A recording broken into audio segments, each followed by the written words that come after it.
Well, now that we've been inspired by our three young leaders to imagine a disruptive future and a lot of food for thought there, I want to welcome now two inspiring role models who've seen tremendous success in their demanding professional lives. They are here to share their lessons about life, about work, and what they're fighting for both now and for the future. It is my great pleasure, my great honor to welcome to the stage Diane von Furstenberg and Maurice Lévy.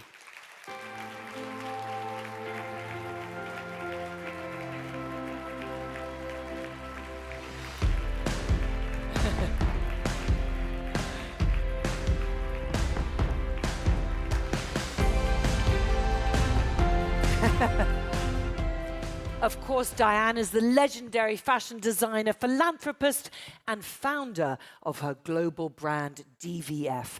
Her iconic wrap dress was a statement of power and independence for women in the 1970s and remains a symbol of women's claiming their power today.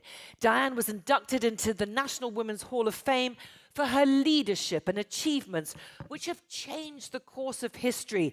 And she received the Chevalier de la Légion d'honneur in 2020. And Maurice Lévy, chairman of the Supervisory Board of Publicis Groupe since 2017, he was named CEO in 1987. Maurice has been honored with numerous distinctions for his contributions to media, business leadership, tolerance, and peace. A very warm welcome to both of you. Well, this session's topic is on learning and leading. You're never too young to lead, and you're never too old to learn. What does learning, energy, and hope can we draw from other generations? What inspires even experienced leaders about the people and communities around them? And what action will they take on this basis for an inclusive future? Diane, if I can start with you, in what ways do you feel we can learn and be inspired from generations of today? Well, first of all, I think the importance for everything is to be true to ourselves and true to what we do. And therefore, the advantage with age is that you have experience. Now, it's very hard to explain what experience is unless you have it. And it's part of the past. It's a lot of memories, it's a lot of success, failures, and whatever. So it is important to be true to yourself and to talk and to explain the experience. I mean, the experience of others is never that useful for others because you don't really listen, but you can hear it.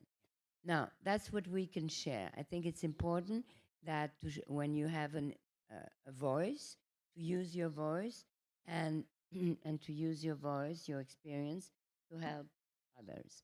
Now, when you're young, you don't have anything to lose because you're just starting.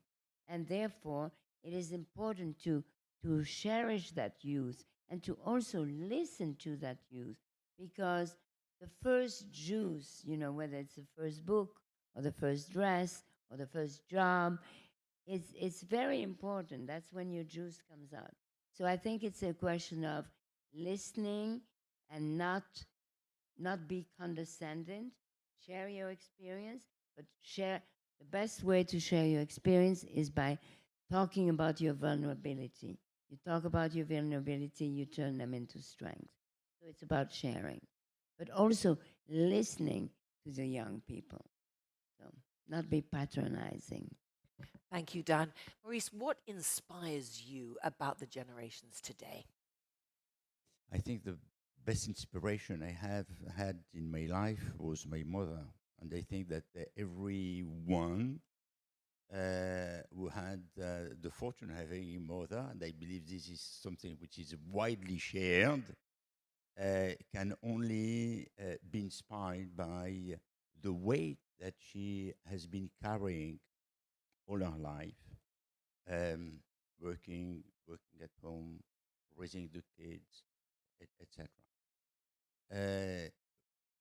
When I look beyond, my mother was really very important. Was a Jewish mama.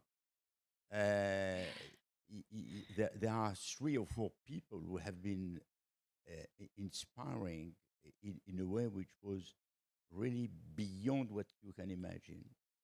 I had a great friendship with Elie Wiesel since 1974, and we were meeting several times a year. And every time I was going to him, I was learning a lot of things beyond his own experience and just by discussing, sharing. And I will tell you something which was very interesting. During years, I have been doing lectures at Harvard Business School. And every time I was asked if I was happy to share my experience with the students. I said no. What I was happy to do was to learn from their questions.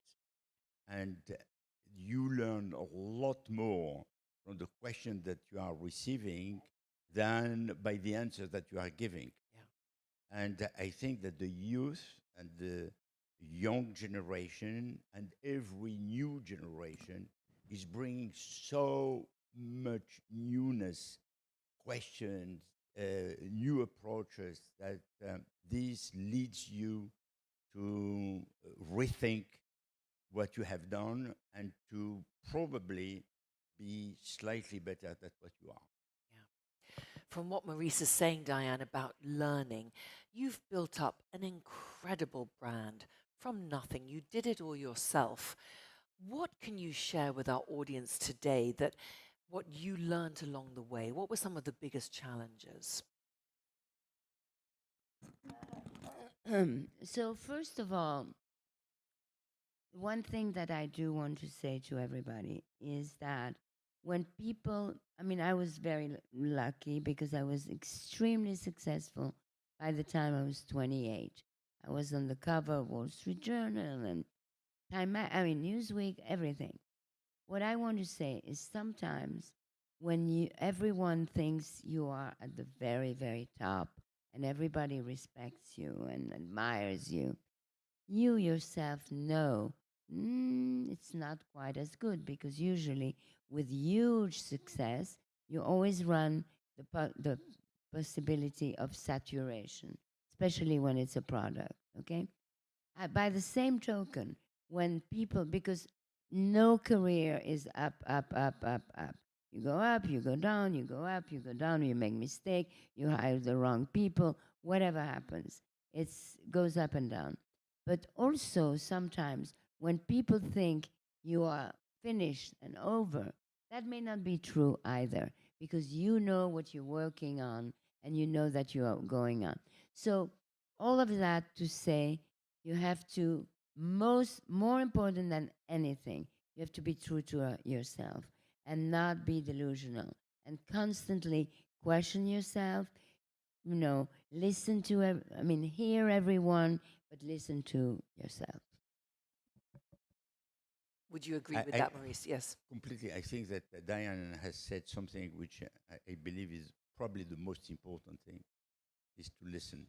People most of the time are listening to themselves when they are speaking, and not to, when we say that there is a conversation, most of the time is not a conversation, is 2 different tracks of speeches which are delivered to each other.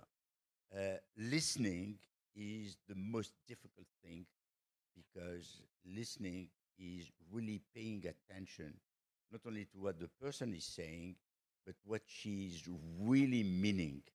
And I can tell you that this is an exercise, particularly in the business that I'm in, which is extremely difficult, because people are so eager to convince that, in fact, And I remember most of very often I was asking a executive director what he has done with a client, and he was telling me, I told him. I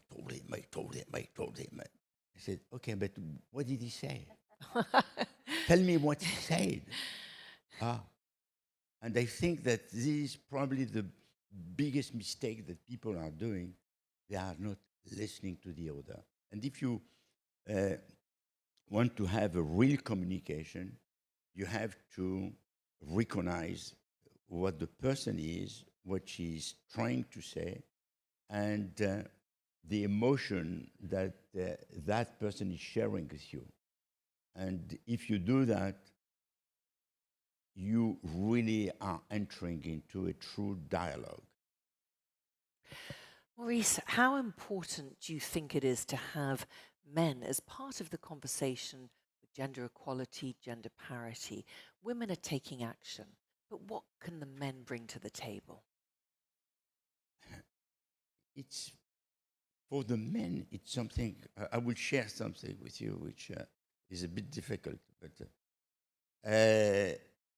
it has been extremely difficult for me during years to deal on an equal footing with women. I have been very early on a chef, an executive, and I had people reporting to me when I was already 24. And I was having difficulties with people who were older than me, because I had people in my team who was 45 years old when I was 24, and with a woman because I didn't know how to deal. If I was too polite, I was not delivering the right message. If I was too brutal, I would be seen as misogyne, as we say. So it has been a period in the 60s until the beginning of the 70s, which was really difficult. And every time I had to have a conversation with my assistant or with a woman, I was thinking a lot before. And one day I wanted to treat them exactly as I was treating men. And it was a disaster. She was leaving the room in tears. I said, but for Christ's sake, you want to be equal, so I will speak to you as I'm speaking to Jean-Pierre or Paul. And I said, okay, I'm done. I will never be able to deal with women. And this has been very difficult till the beginning, mid of the 70s. And suddenly, things happened normally, simply because I was not looking at the woman as a woman, but I was looking as a human being, as another human being. Yeah.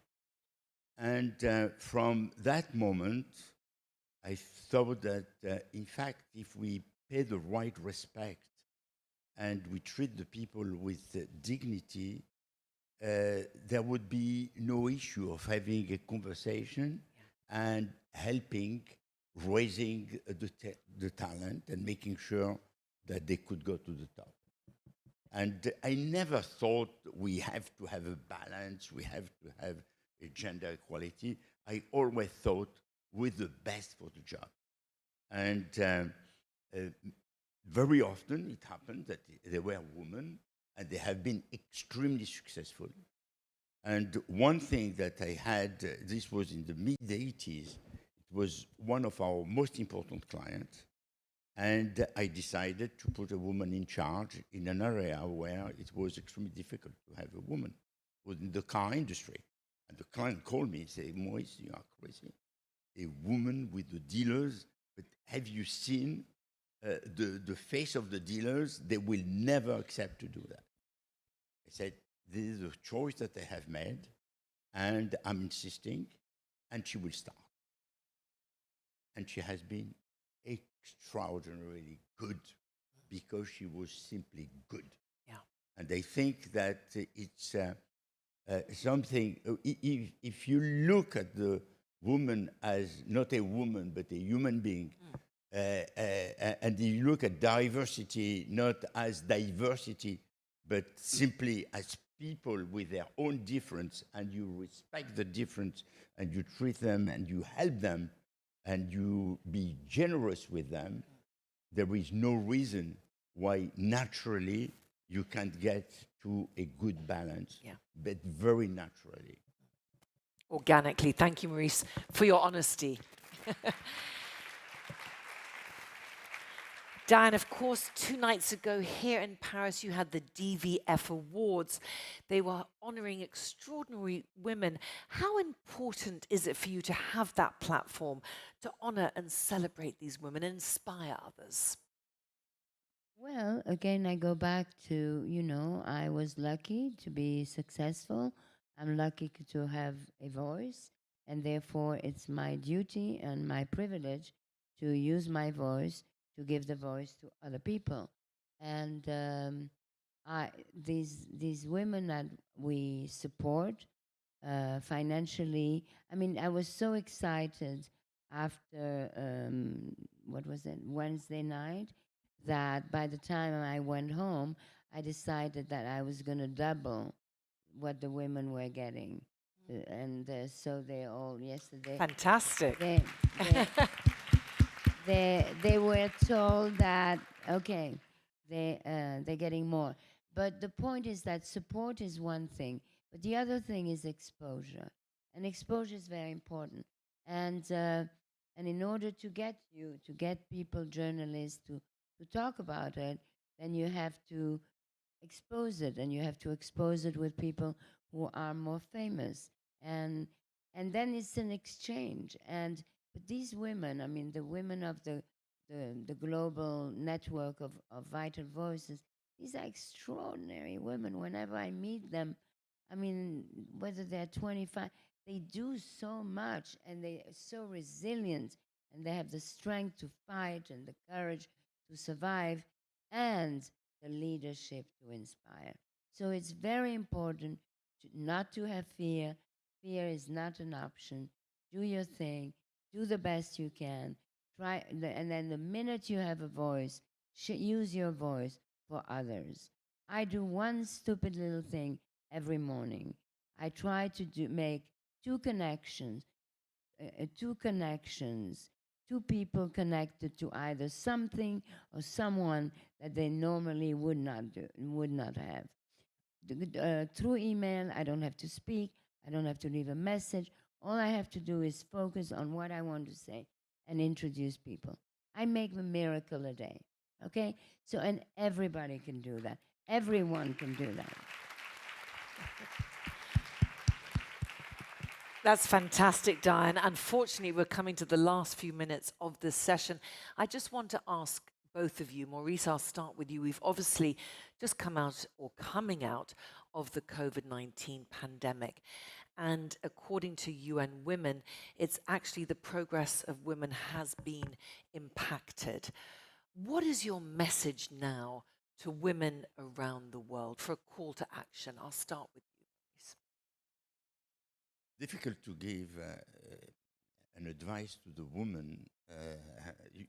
I told you about my issues, and you are putting me on the spotlight for that. It's not fair. You're here with us. You're in good company, Maurice. I will tell them only one thing. You read the book of Sheryl Sandberg, Lean In, and you do it. Thank you. Okay, just do it is his advice. And Diane? Well, I'm a little bit more aggressive. I will. Good. I will say that we can. With the pandemic, we went backwards. A lot of women had to stay home. Afghanistan also. I think women. I think women are warriors inside of them, and I think we bring the warriors aspect out of us. We cannot, and it's not about being a victim, and it's not about being resentful, and it's not about whining and complaining. Just about action. Just there, and go for it. Bravo. Thank you so much. Maurice Lévy and Diane von Furstenberg, thank you so much for joining us. What a pleasure. Ladies and gentlemen, please join me in thanking them.